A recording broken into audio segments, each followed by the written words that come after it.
If you're a big kid at heart like me, listen up. Did you know we have an entire restaurant dedicated to cereal right here in Chicago? It's Munchie Cereal Bar and Restaurant, located at 1803 West 95th Street. They have every cereal and then some, plus the best milkshakes ever. I ain't playing. Their Crunch Berry Bomb Shakes taste like they're in the back reading bedtime stories to the cows. They also are the official home of my Saturday cereal ciphers. Check it out right after this promo and make sure you mention Vicki Street at checkout to receive 10% off your order. Now let's get into these cereal bars and then start the show.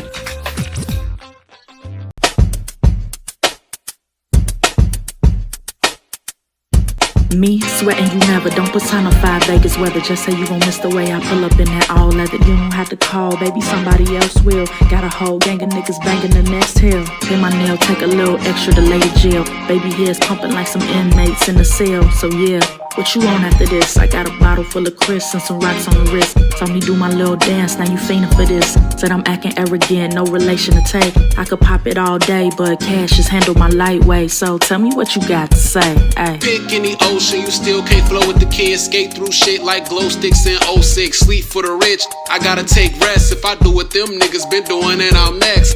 I don't write a rhyme till a nigga write a check. I've been tasked, had to shake it off like a dog wet. SS fast or Mardi Gras. I don't need a chest full of chains, I just need a crib to the name.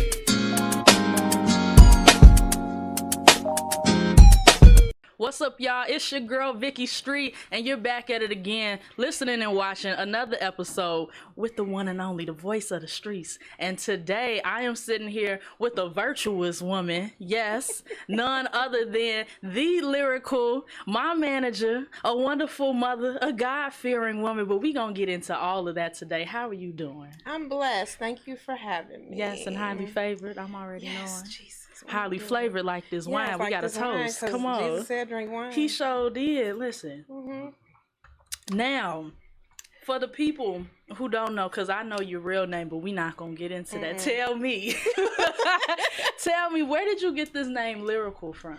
So, Lyrical came from, I used to be in spoken word. I used to do spoken word. And my poetry husband's name was Black Ice. He's married now. Not for you real. got a husband for words. Yeah. And so he actually married my sister, which is a sister in poetry. So he used to be like, oh, your eyes are so beautiful. Like, and you spit, Lyrical Eyes. So my name on Facebook is Lyrical Eyes. And then when I got into the music business, I dropped the eyes and just kept Lyrical. Okay. So that's not my real name because everybody thinks that's my real name. We already know it. You are so Googleable. We know your name. We know it. Yeah. I mean, do you have any words that you can share and spit today on the podcast? A little excerpt of poetry? You did that.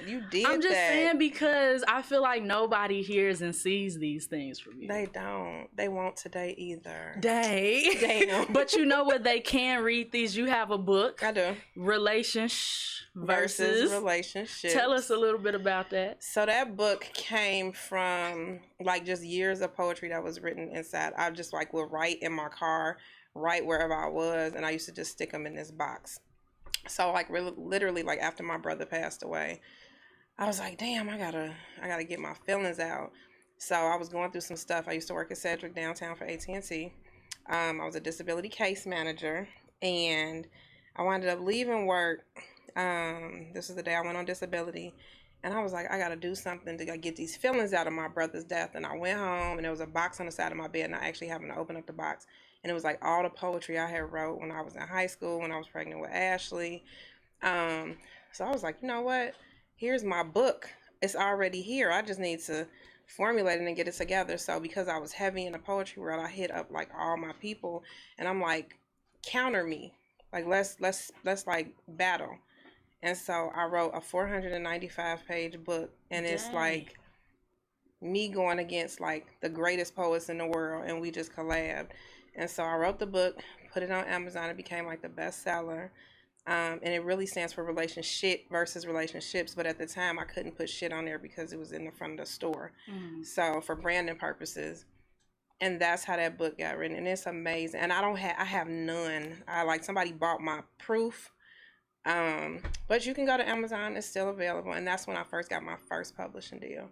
Oh. Yeah, I got fucked though, but But that's beautiful though. I feel like most people wouldn't know that unless they did like some deep digging. Yeah. Do you still write at all?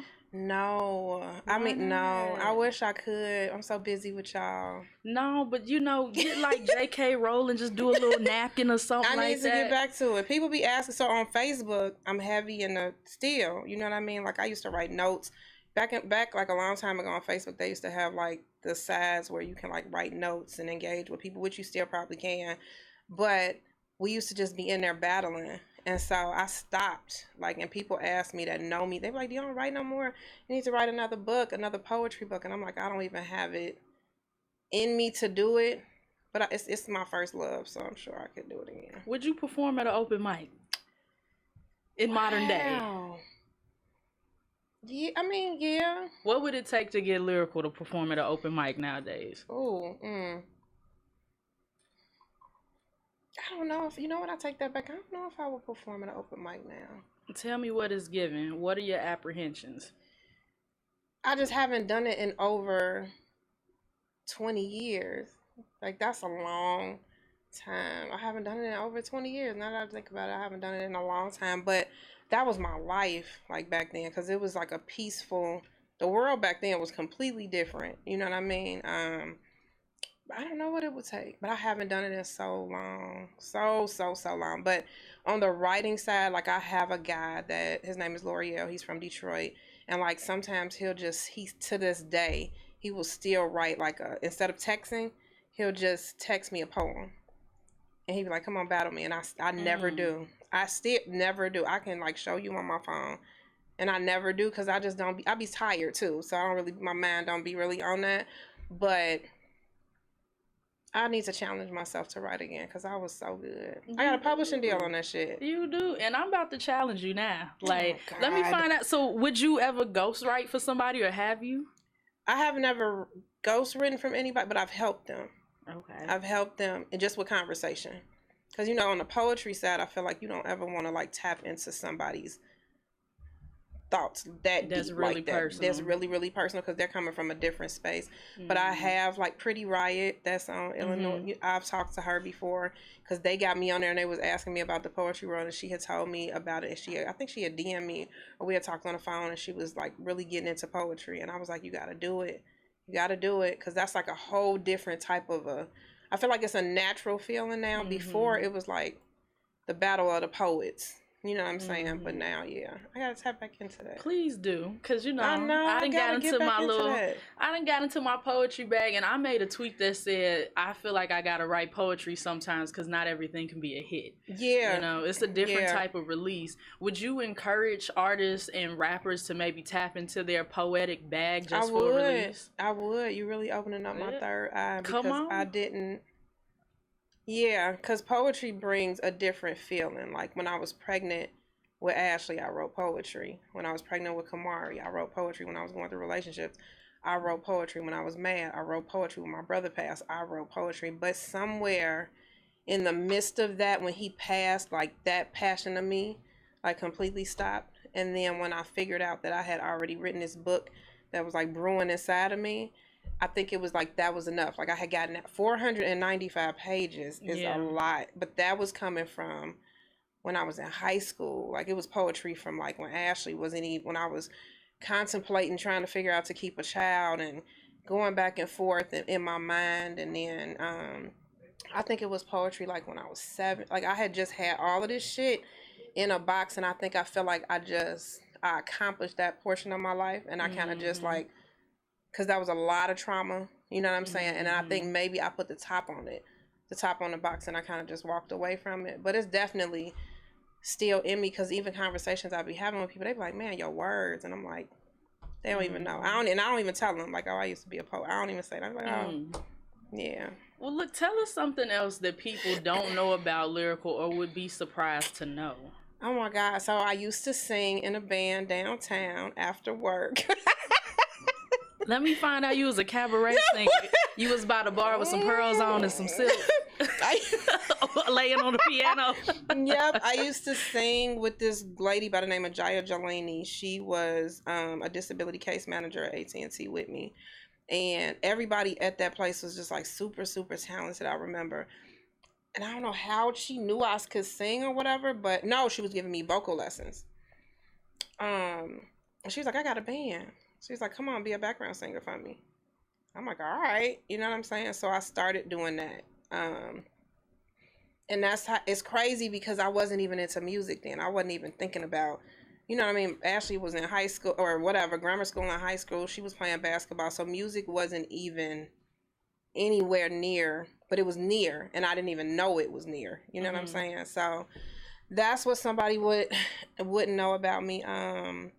My government name means dedicated to God. What else does somebody not know about me? I feel like everybody name means something about God, low key. Yeah, like it's close to God. Yeah, your name is dedicated to God. Okay, all right. Black folks. Right. What else? People would not know. I ran track in high school. Get out. I ain't never seen you run in my life. No way. I ran track in high school. I'm a product of adoption. Okay. I'm a product of being a single mother. I'm a product of being a high school mother. So like worldly stuff, if people wanted to like tap into, if they knew, like, yeah, the adoption part, the orphanage part, the single, my kids' fathers were there. They were there in their life, but not as they needed to be. You know what I'm saying? And just more so, just because life shit happens. But yeah. You know, that's deep right there. Like, I feel like we don't get a chance to talk about that a lot, but do you feel like there's a connection between your own adoption and the way that you just regard your own children and love on people and really take a chance to create memories in the moments? I know you take a lot of pictures and videos, and because I do too. You just never know when you're going to get those things back. Do you think there's a correlation? God, Victoria. I'm a journalist. You are bringing this shit today. Possibly, yeah. Like, to me, my life started off in trauma. You know what I'm saying? Because my mother was pregnant with me, of course. She had to give me up at 5 days old. She was pregnant with me, and she went through a lot of shit with trying to keep me, but my grandmother didn't want her to. So that's trauma right there. So I came through trauma, and then I went through trauma, being adopted, and then I lived a beautiful, beautiful life in Chicago and Flossmoor. But I was always like looking for something, you know what I'm saying, that I never could physically see. So now I feel like that I'm older, I see shit, and and then I'm happy that like you can capture different things and be around certain shit. But possibly that like, I mean, I don't know if you ever thought that deeply I never about thought it, about it deep. I never thought deep like that. But yeah, my life I've had a beautiful life, but I've had a very, very, very traumatic life with a lot of stuff that people just don't know. So when they see how passionate I am, how loyal I am, how I go off of integrity, how I go off of just family, it's because I was ripped from a family that I adore because I was able to meet them. But I feel like I was able to meet them too late because I've been over here since I was 5 days old. You know what I'm saying? And I'm 46. So nobody really understands like the position of being adopted, dealing with the birth parents, dealing with the regular parents, dealing with a whole family over here, dealing with a new family that you just met. So I was literally born into trauma, and there's nothing that I can do about that except, you know, try to be the better person that I can. So I think even when I was in high school, and I got pregnant with Ashley, the thought of adoption like never crossed my mind. I knew I fucked up. I knew I was 16. I knew I was pregnant. I was with her father at the time, and when we got pregnant, we were young kids. So I was like, oh, okay, we're gonna have a baby. It's lit. But my mom and my dad at that time, because I had a track scholarship and I was really, really into track, but my parents were like, okay, we'll not adopt Ashley, but like take Ashley while you go away to college. And I was like, hell no, because my mind, it triggered me. Like, Ain't nobody finna take my baby away from me. I've already been through that. Why would you even mention that? But had they have done that, my life probably would have been a trillion times better than what it is, you know. But at that particular time, you know, as a young mother, you like, especially coming from what I came from, it's like, I'm not finna get my baby up. Even though you my mama and my daddy, I'm not finna have to fight for my kid later, or whatever the situation would have looked like at that time. So it's a possibility. Yeah, it's a possibility. I mean, we ain't trying to. We just had a mental health episode last week, so it's the spirit is moving. But you know, I always think so deeply about how things are connected. Like for me personally, I've moved anywhere between 14 and 17 times in my life, and I take a lot of pictures and videos too, and I have random objects like lotion from 7th grade that I never threw away because the smell just brings back a certain memory. So you never know like why sometimes people in life may become hoarders, like because they're ripped from certain things. So hey, I encourage everybody to tap into that part of themselves. You got to tap back into your whys. You got to realize what your why is now, but then look deeper into, like, wait, why is that really like that? You know what I'm saying? Or why is this really happening? Or why is that such a factor? Or why are you so emotional? Or why are you so passionate about particular things? And you don't even really know, you know what I'm saying? But yeah, your upbringing and how you move through your upbringing means it means like a lot. Speaking of upbringing, you talk a lot about God.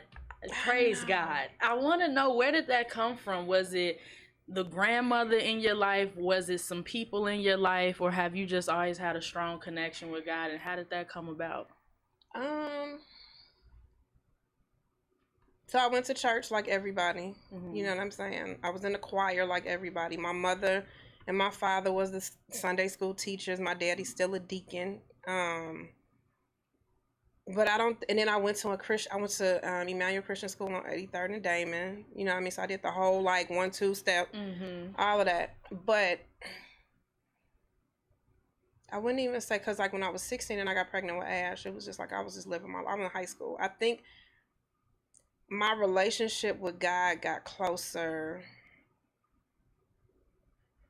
It had to be as soon as Tim died, as soon as my brother passed, because I was fucked up and I was so angry, and I'm like, you know, how? Like I don't understand that. So I think my relationship with God got closer because I didn't have anything else literally to lean on. Like my mama and my daddy was grieving. My babies were, Kamari and Ashley were little.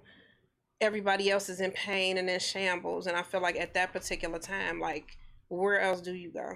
You know what I'm saying? Besides sitting in your thoughts, thinking crazy. It's like, okay, I think that he had to literally like snatch me back because I became super realistic. I was always a big sister. I was always exactly who I am now. The way I am with y'all is the same identical way that I was with him.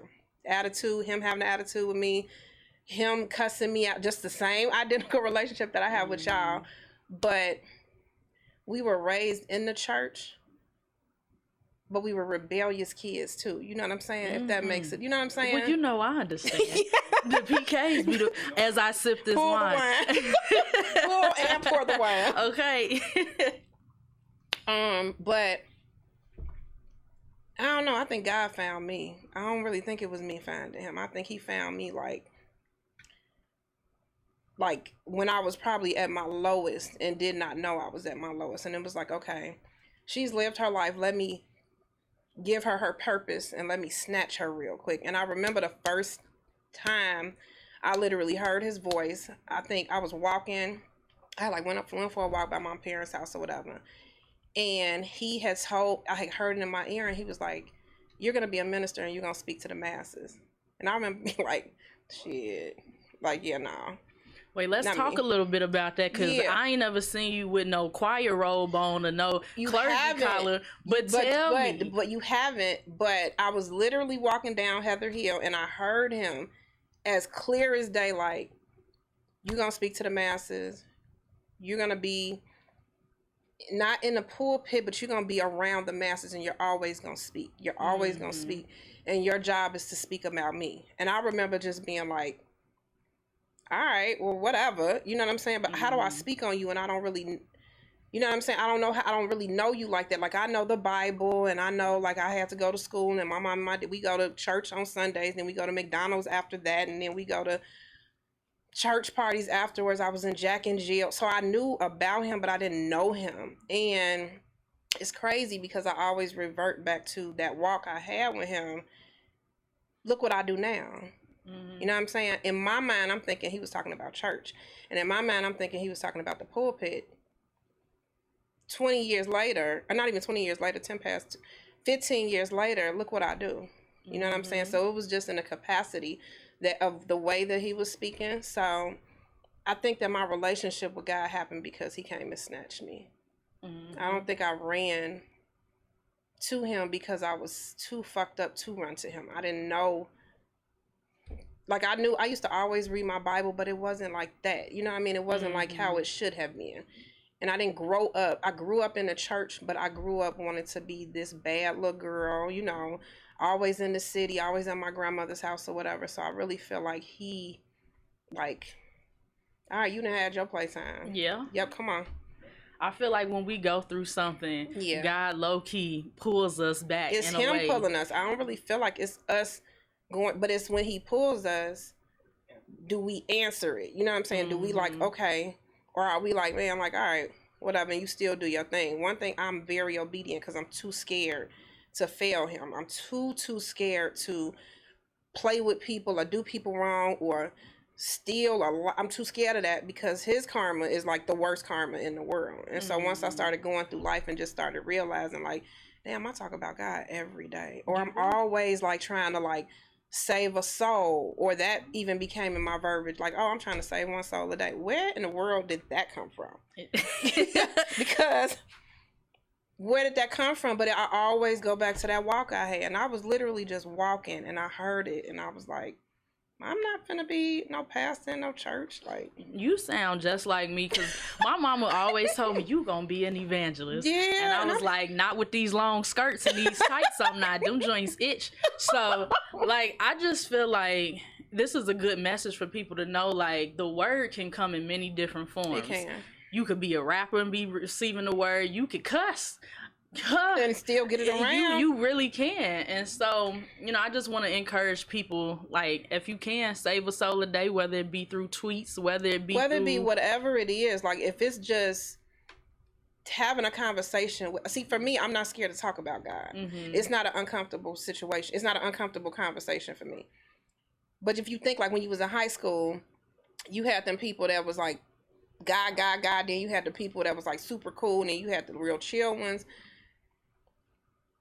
Now for me, it's like, it's my due diligence to tell you about him because that's what I heard that I'm supposed to do. So that's my purpose. If I don't do my purpose, then my purpose has been served, and then I'm up out of here, or I'm trying to stay here. Talking about God hasn't been the most popular and like cool subject to do. But nowadays we have a lot of rappers, like people in the secular field or in general, who are talking about God, because that's just what type of time it is. So I think it takes more conversations and more people looking like us, looking like regular, just G'd up people talking about God, so that we can just lead more souls. You know? Yeah, literally. Yeah, you know, you don't have to be perfect to get to him, and you can do the worst of the worst of the worst. He is the person that is going to handle the judgment day, not us. But if you consistently keep doing wrong, then, you know what I'm saying, then that's on you. But I think for me, like, it's just important for me, even with my own kids, like the fact that Kamari and Ashley have such a diligent relationship with God, and it didn't come from me. I mean, they knew, I mean, you know what I mean? Like, I taught them as much as I could teach them from what I knew, but I'm not my mom and my daddy. I'm not in church every day. You know what I'm saying? Church is inside of you. I don't feel like you have to go into the church house, but I do feel like you do have to go get filled up sometimes when you need it.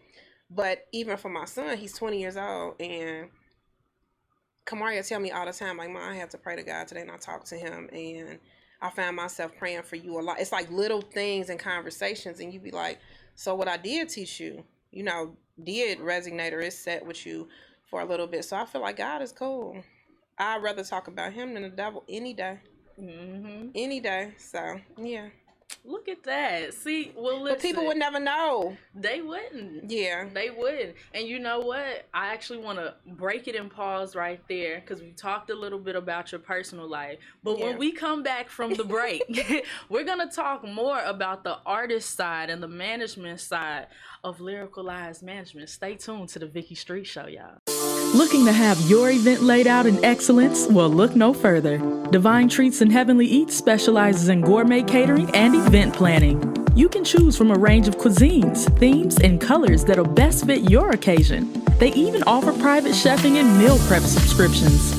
So call today and save on a heavenly service of your choice by mentioning the Vicki Street Show, 888-355-3811, or visit heavenlyeats.com. And don't forget to follow them on Instagram at heavenly_eats for mouth-watering treats.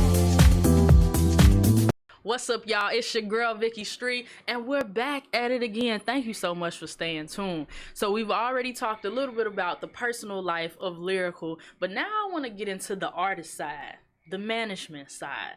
So obviously, you my manager. We've been rocking for a little bit. Yeah. A lot of people try to come up, they be like, how did y'all get in tune with each other? Low-key, they be wanting to know how they can get in tune, and we gonna get into that. Yeah. But let's take a stroll down memory lane real quick. Okay. I was looking through some emails today. I know you know what email I'm talking about. It said 2017. Vicki! It was like March 30th, 2017. Hold on, I'm gonna read the joint. So listen, I had just came back from South by Southwest. You know, everybody be down there cool and trying to act like they somebody, but you know what? I had already knew who you was. So you was with my homie Finesse, and I had knew who you was, and you know, I just remember this look you had gave me, cause shoot, you was like, who is that? Is she cool? He was like, yeah, she cool.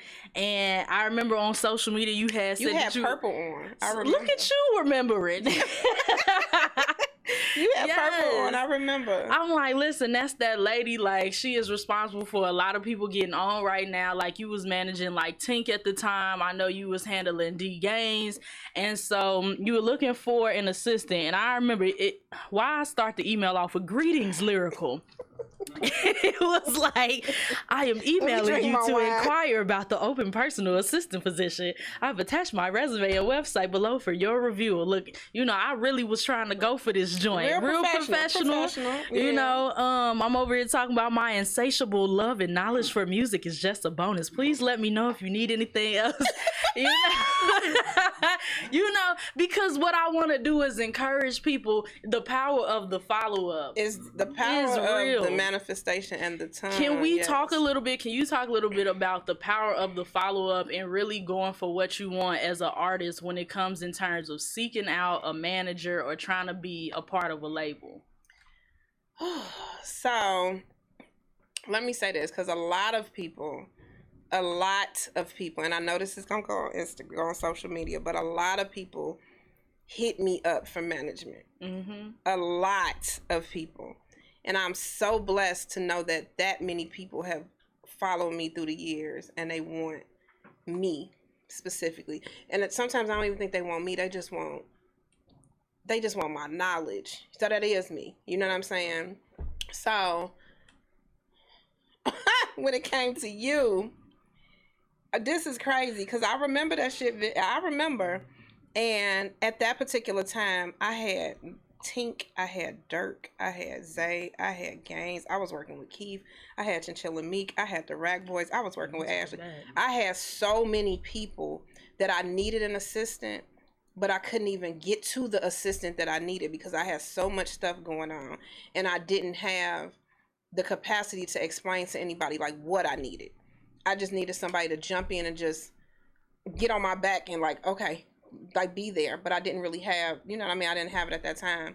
So I think when people hit me up and they want management, it's really different now because my career, I'm much bigger than what I was, but my career is different now. And I think before you even tap into a manager, you have to have something to manage.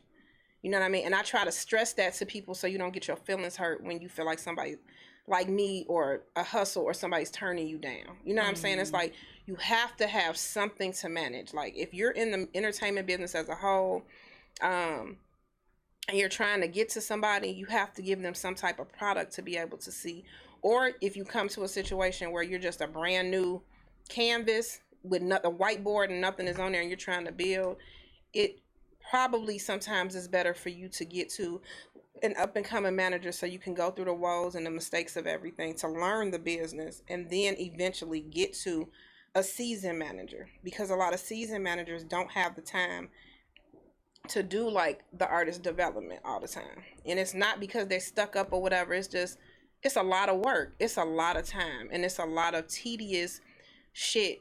And you also have to understand that a manager is also in their career. They might be in your career too, but they also have their own career, their own family and everything else. So I think when people come to me, I try my best to give knowledgeable answers. I try my best to be encouraging first and foremost. If I have the time, I will have a conversation with people. It costs to sit down and talk to me now because that's what I'm worth, and I know it. You know what I'm saying? And then I stopped giving away the game for free because I bust my ass for 16 years to get in this shit. And ain't nobody teach me shit. I had to figure it out on my own, especially being a woman, because nobody's going to give you anything. And then being a label owner, I fell into that shit. I didn't want to be a label owner. I fell into it because of a certain situation that I had going on with Timberland at the time. And he suggested that I start my label. And I started it. But that's not something that I was trying to do. Like, that's something that I eventually wanted my kids to be proud of, because it's like, oh, my mom is a mother and she started a record label. But it's so much stuff that goes into that. You know what I'm saying? Then I signed my first artist. Then you got to do paperwork and you got to, you know what I'm saying? It's a lot that goes into it. So I feel like when a person comes to managers, like, don't be so quick to be so mad because they can't get back to you. Consider everything that they have going on, or consider the clients that they have and that they've had, for you to be able to see like, oh, well, that's why I probably can't get to her. Or a lot of my clients, you know, even you yourself, I've had conversations with y'all and y'all get irritated because people come to y'all to try to get to me, and all of y'all don't give them any information. And I'm happy about that because I feel like y'all worked y'all ass to get to me too. So it's like a real real cute little covenant thing. Like, you got to do the work. I also feel like everybody's paths are different because, you know, me and you have been following each other for a long time. Yeah. But I feel like a couple pivotal moments was like when Clubhouse was popping and I had played one of my unreleased songs on there. And you was like, you can rap like this? Like, why you ain't just text me? And then, you know, I had started texting you my things, and like, crazily enough, like, I had been sending you other people's music, like trying to get you to manage them or something. And that's a word within itself. Sometimes we be trying to put other people on when really it's like, you need to focus on yourself. It's crazy that you said that, because my client Diana, and you know Diana for years, for years were sending me clients, and I was managing them, right? Until Diana clicked on one day and was like, I got a business. Like, why the hell am I sending you people? And they not doing right when I can really get into the management bed with you and make it make sense for me. And her career has done amazing. You know what I'm saying? So it's like, sometimes I'm like over and done with putting people on. I'm not giving people my connections. I'm not giving people you're going to have to pay me for that. You know what I'm saying? And you're going to have to, and I don't care how cocky that sounds or whatever, like, everybody is not. If I worked to get to where I'm at, I expect you the same exact thing. If you're blessed to be in a situation with me, because I feel like everything that I've touched is gold.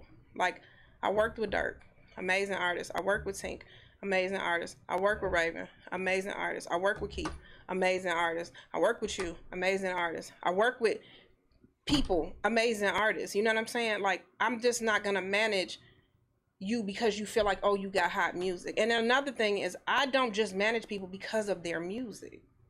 That's what people also don't. I have to see some type of star quality in something that's gonna make it worth my time to be able to make sense. It don't always be about like the money. It don't always be about the dollar. It's like, okay, first of all, your net worth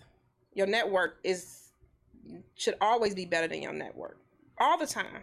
You know what I'm saying? But people, I just feel like people get the entertainment business so messed up because everything is about a look and about a dollar.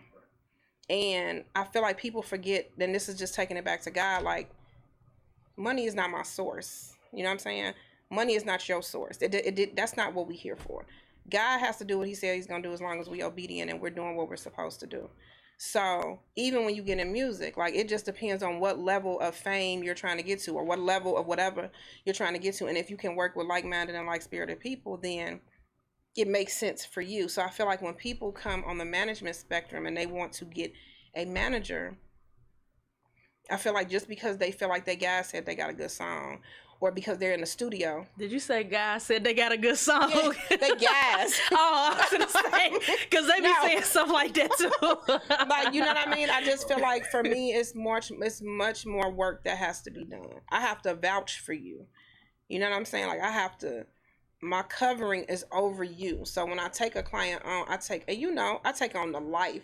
And sometimes we're not supposed to do that, but like, my life just ain't about music though. You know what I'm saying? Like, I know I'm going to be taken care of regardless if I have $1 in my account, or if I don't have, or if I have $1 million in my account, or if I don't have any money in my account.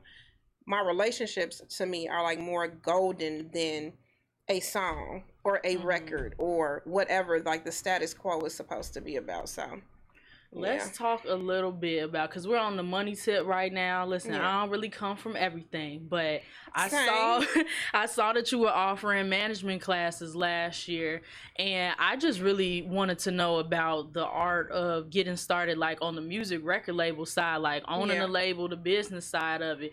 And we had a conversation where I talked about how I don't want to go the next 10 years trying to figure it out. I am new into doing music my own type of way, and you was like, I'm gonna take you in. I want to know, and the people would like to know as well, what made you end up taking me in as being my manager? Oh my God, Vicki. Come on, I'm a sip to this. I think it was that conversation that I told you. You had hit me. Because see, I remember where I'm at when I had conversations. I was in a parking lot. And you had messaged me, and you was like, Lyrical, I really want to sit down with you. And I said, okay, this is my fee to have a conversation. Remember that? That's what happened. And I was like, oh, shoot, I ain't got the money, but I'm going to see. Yep.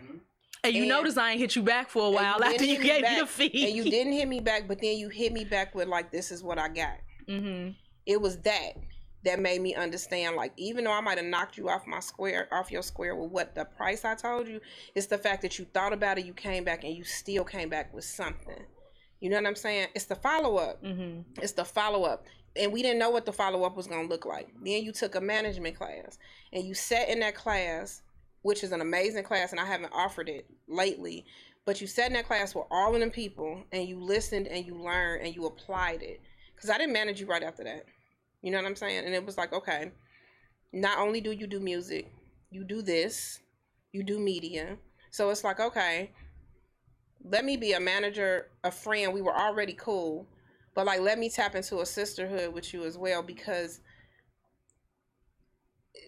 I go off of what my spirit tell me. If I hear God say do it, I do it. And that's what people do not understand. People be like, oh, she only nope. I had a whole conversation with God. Okay, what season am I in now, God? Like, okay, this person is in my season. All right, come on. Not knowing what it's going to look like, how it's going to feel, if you're going to flourish, if you're going to flop, no matter what it is. It's like, I have all of my clients because it's something that God told me to do. And I've had a couple of clients where I went against him, and I knew I should have said no. And I didn't say no, and I got myself in some shit. So I feel like, you know, with you, it was a special conversation, because you're the way you articulate stuff and how passionate you are about just going forward. Not so much like getting somewhere, but it's like every day I'm gonna try to go forward. Every day I'm gonna try to do something different. Every day, and if I get knocked off, I'm gonna try to figure it out, because I don't want to sit in this space. And we've talked about that several times. It's like, I felt like I needed to get you to understand, to make you understand, like, it's super possible. It's just how we gonna get there. So I wanted to be a business partner with you, to show you, and then also to let you see inside of my world in terms of the management and the fucking label shit, because it's not easy. Mm-hmm. You know what I mean? And I didn't have like like men or anybody to pull me. I just had an A-lister tell me, Lyrical, you need to start a label because you're so fucking good and you have everything, and I thought you were a label. That conversation he gave me, and the situation that I went through with him, I started my label. But that's all I did was I started it, and it sat there.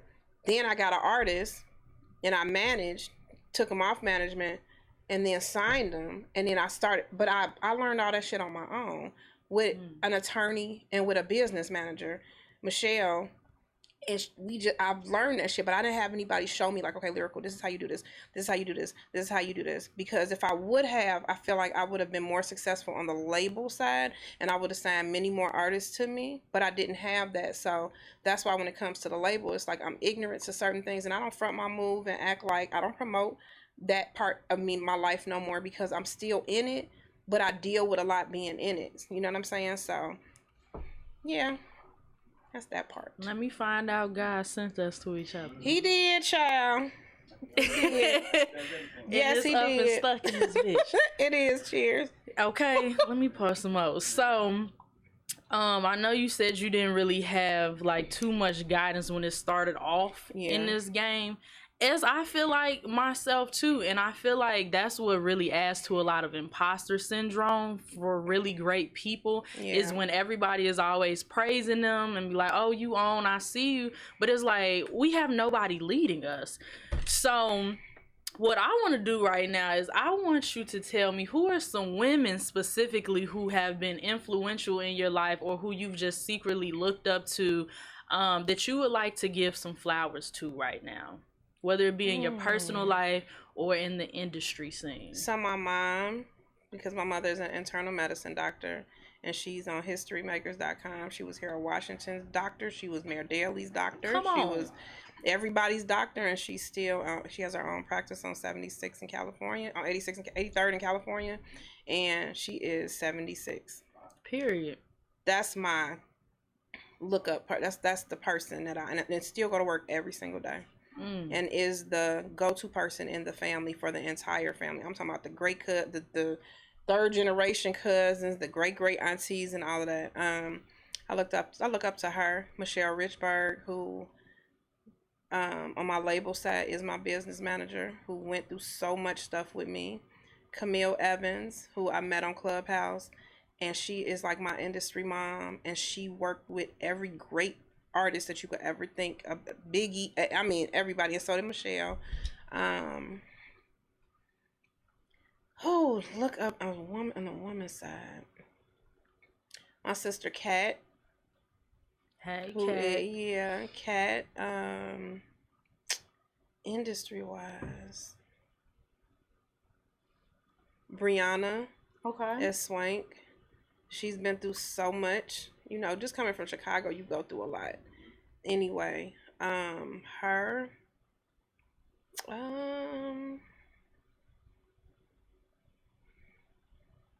myself. Come on. Shit. Look in the mirror. Let yourself know. Myself. But woman-wise, my circle when I tell you my circle has been small, it's been small. Monique. She is Timberland's ex-wife. That was my pulling person when I needed, and I ain't have, and I just needed the encouragement when I went through a certain situation. God, I don't really have and that's crazy because I can't really think about. But you rattled off enough. You know, at least you have some women that you do look up to. I look up to all of let me say this though, and they're not in the industry. I look up to all of my sisters, all of like my sisters, Kelly, Kia, Sonia, Lynn. Like I look up to that's my base. Before they know me as Belisha. They don't care about nothing about no Lyrical. They don't even know who Lyrical is. They be mad when people call me Lyrical. Who is that? You know what I mean? Them. Like, but my grandmother, my cousin, Lanae, like I have strong women that's outside of the business and inside of the business that I feel like love me enough when I'm not you know what I mean, when I'm not myself or whatever, because this shit will swallow you up, and it swallowed me up a couple of times and spit me out. So, yeah, them. Okay, period. So glad that you got a chance to vocally say their names, because I feel like that in itself is very important. On the Kira. Oh, Let me not forget Kira. Yeah, that's my heart. That one. Yeah. Can't never forget. Yeah, can't never forget her. So on the opposite spectrum, I mean, they're the men folk. The men of this industry. I want to personally know, how have you navigated as a woman being in this industry as an exec, having to hold your own, but also know that the lines sometimes get blurred when it comes to the professionalism. You know what I'm talking about, because we just had wine at Cooper's Hawk about this. To put it into perspective, I mean, you know, you had those guys who you trying to reach out to them for collabing on an opportunity. They trying to take you to dinner. Tell me, what has been your experience in it? What can you say? So I've had a million situations where people that I actually look up to have tried to take it a whole different way, relationship-wise. And for me, if I was to hit them up on business, I ain't gonna get the business out of them. But if it got something to do with something else, that's gonna happen. And I feel like for me, that's hurtful, because I am so genuine all around the board, and I be needing them. You know what I'm saying? Like, I need y'all help. It doesn't matter that y'all see a pretty face, or I'm an amazing mother, or I've popped these artists off before, or whatever. It's like, let me in too. You know what I'm saying? Like, don't take from me. Don't feel like you can't have me around or whatever, because I need y'all too. You get what I'm saying? But I feel like it's a boys club everywhere. And it's hurtful when you're genuine and you really fuck with people. You know what I'm saying? Like, you really, and I have some guys that are like my brothers in this shit, and I can call them and have conversations with them, and they like, you know, Lyric, whatever you need, and they've come through. But I have some people that I genuinely like rock with, and I look up to them, and they'll try to holler at me, and it's like, you know, that ain't gonna work. We trying to get business done. Yeah, like, come, let's take a bag together. Yeah. But y'all will skip right over me and go somewhere else to another nigga or another business situation, and it's like, we could have been broke bread, bro. You know what I'm saying? We could have been where we needed to be. But I also feel like that's what's made me so powerful, because I've also allowed that to be like, oh, all right, and I'm gonna go get it another way. You know what I'm saying? And I'm gonna go outsource outside of where I'm at, and I'm gonna get the respect that I have from everybody else. But I just feel like in this business, as much as like a male will be like, oh, okay, well, you know, women are too emotional, or, man, I was just trying to fuck on her, or I was just trying to, you know, she cute or whatever. It's like, from a woman's perspective, even if we do get mad about this shit, it's like, bro, that shit hurt, because we could really become a powerhouse just as people, just as individuals. But it's, you ain't gonna rock with me because I ain't rocking with you that way. Or then it'll be like, oh, but I tried to work with you. I tried to do this. I tried to do that, bro. Come on now. You did. You know exactly why. You got mad because I curved you. Yeah. Or you got mad because I didn't really want to be in the same vicinity with you on top of stuff. Or you got mad at me because I'm on to your bullshit and you trying to talk to every goddamn body of my people. It's, the industry is super small. So you sitting up here playing these games, but you didn't try to talk to her, you, me, whatever, you and everybody. And you think we ain't talking. And you think we ain't talking, It's the bro. funny part. You think we not talking. Let me not say no names. Okay, because we all know. Because we all know. But it's like, I have so much more respect for you, though. And I wish that some people would, and it's not just one person, it's several people. But I wish you value me just as much as I value you, because as women, we need y'all. But when you don't give us the option and we got to feel like, oh, but because we ain't having sex, or because we ain't fucking around, or because of this, or because you can't get over on me, you ain't gonna fuck with me? Oh, okay. I'm gonna go get it another way. And that's why it's so many powerful women coming together, because even though we've been powerful and we've been coming together, but it's like a united force front at this point, because we all we got sometimes. And I think that that's sad, because it doesn't have to be like that. Yeah. And that shit really hurts my feelings. And this is you saying this on the management tip, but from like an artist perspective, trying to come up on the scene, it's even worse, because I get the whole, if I curve you, now is I'm little sister now. Like you didn't forget. Or it's now like you having conversations with everybody else. Yeah. It's just like the value of people's life. People just don't value that. And I hate that. But guess what?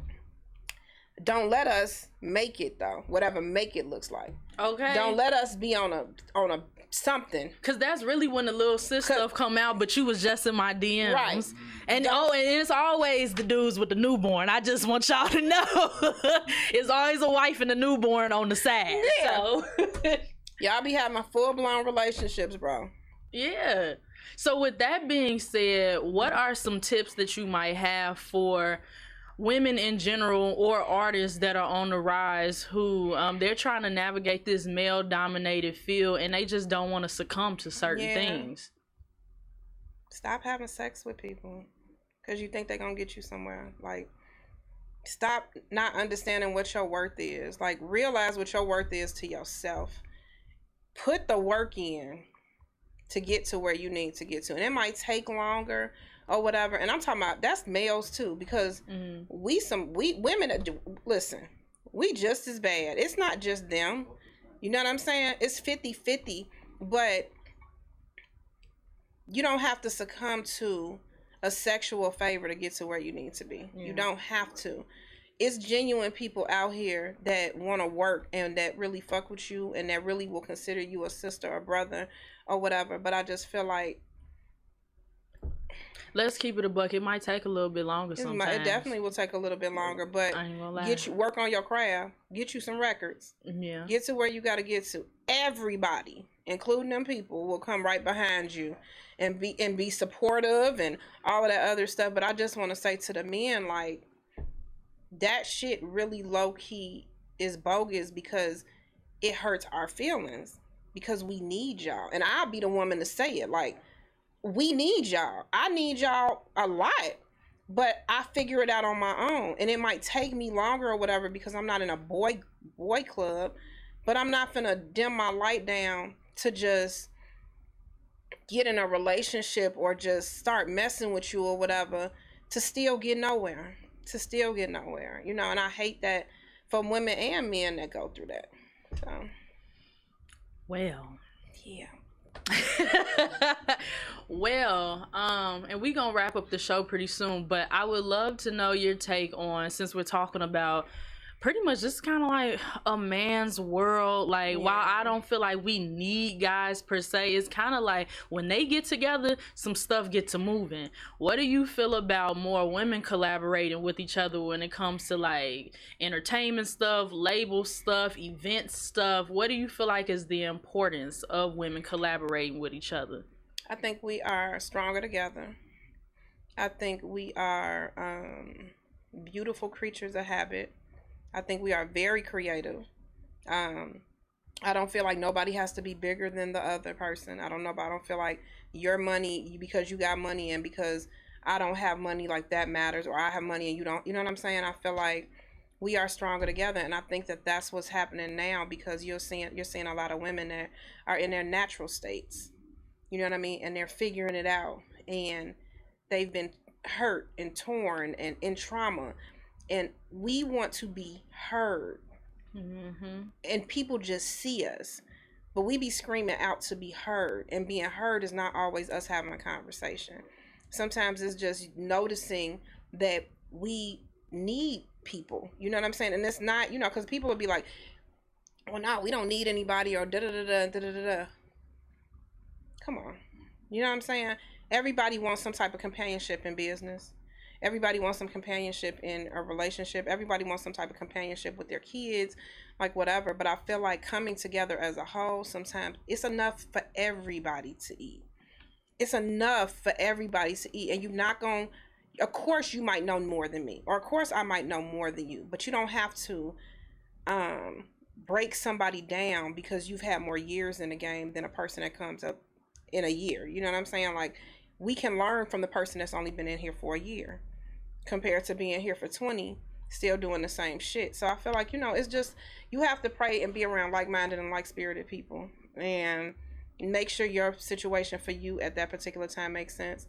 And, you know, find you a sisterhood like we all have, especially in my team. I feel like we all have different personalities, but the common goal is the goal at the end of the day. And I don't think that it's a goal to be better than anybody. I think it's just the goal to put the work in and see the results. That's it. It ain't about who get on the bigger stage, who get on the TV. It's about filling you up for where you are and wherever you're supposed to go. Because don't nobody know what God has for you. You know what I'm saying? It's that dash in between the date that you are born and the date that you leave this earth. It's that dash in between that you have to make it make sense. So, yeah, that's what I gotta say on that. Okay. And lastly, like, for the women who may be watching or listening to this, who may connect with your vibe and your spirit, how would you say they can reach out to connect and maybe collab with you on something, just share space with you? What is that like? Because obviously you're a very busy woman. Yeah. But what would it take for somebody to be able to do that? Just DM me. Period. Just DM me on Instagram. And you're not going to be bougie? No. If I'll get to you. I'll get to you. But keep in mind, everybody got a story. And keep in mind, I done probably heard all of them. You know, but yeah, you can DM me. I'm a sweetheart. And anybody will tell you that. I'll listen, but I'm stern about my business, though. You are. And don't let that scare y'all, folks. Yeah. Like, she's sweet, she cool or whatever. Just don't be wasting her time in these streets. Okay. Yeah. Well, you know what? Thank you so much, Lyrical, for joining us so today. Much. You knew I was coming. I love you too, and I just want to give you your flowers as well, because I have been watching and looking up to you for a very long time. So this is a full circle moment. We're sitting in. I'm getting to sip some wine with you, 12.5%. We done had wine all week. Come on. So, you know, I just want to let the people know once again, like, a couple notes from this episode is really the power of the follow-up, and it's also a matter of just speaking to the higher power as well and letting him lead you to somebody, because I was very specific and intentional about finding a woman who loved the Lord to help and guide me to the next level of life. I never knew that. Yes. I never knew that. We talking about all these men, like, I was this close to, you know, just being like, all right, one of these men, just take me where you will. But, you know, I have morals too, and it can get really hard in this industry. So little did you know, you saved me, and I really appreciate you for that. Yes. Yes. Thank you. And y'all can tune in to more episodes coming up. We're going to be talking to some of everybody. So thank you so much for tuning in. And y'all going to see me next time. Catch me in these streets. It's your girl, Vicki Street. Peace.